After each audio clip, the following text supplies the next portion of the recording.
Julius Caesar इतिहास का एक ऐसा नाम जिसने सत्ता, युद्ध और राजनीति की परिभाषा बदल दी। उनका जन्म 100 ईसा पूर्व में रोम के एक प्रतिष्ठित परिवार में हुआ था। बचपन से ही वे बुद्धिमान और महत्वाकांक्षी थे। उस समय रोम में राजनीतिक अस्थिरता थी और सत्ता के लिए संघर्ष चल रहा था। सीजर ने युवा अवस्था में ही सेना में प्रवेश किया। वे केवल एक सैनिक नहीं थे, बल्कि एक बेहतरीन रणनीतिकार थे। उनकी असली पहचान तब बनी जब उन्होंने गॉल, आज का फ्रांस और बेल्जियम पर विजय प्राप्त की। लगभग 8 साल तक चले युद्ध में उन्होंने रोम की सीमाओं को बहुत आगे तक बढ़ाया। उनकी जीत ने उन्हें जनता का हीरो बना दिया। लेकिन उनकी बढ़ती लोकप्रियता से रोमन सीनेट के कई नेता डरने लगे। उस समय रोम में 3 शक्तिशाली नेताओं का गठबंधन था, सीजर, पोम्पेई और क्रासस।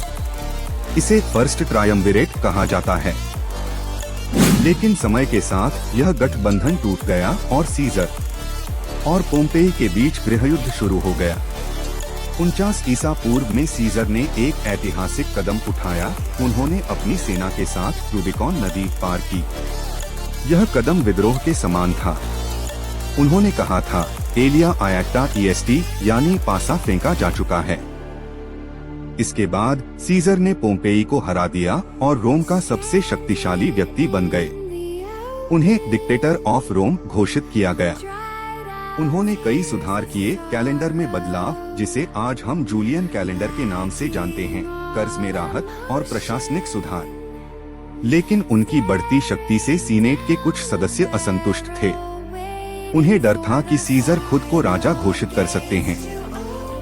15 मार्च 1944 ईसा पूर्व, जिसे आइड्स ऑफ मार्च कहा जाता है, उसी दिन सीनेट हॉल में उनके ही करीबी साथियों ने उन पर हमला कर दिया।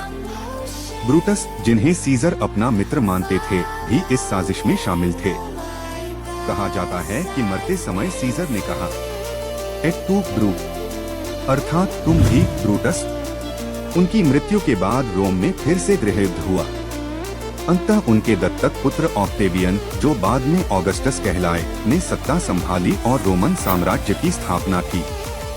जूलियस सीजर भले ही जीवित नहीं रहे, लेकिन उनका नाम आज भी इतिहास में अमर है। वे एक महान योद्धा, चतुर राजनीतिज्ञ और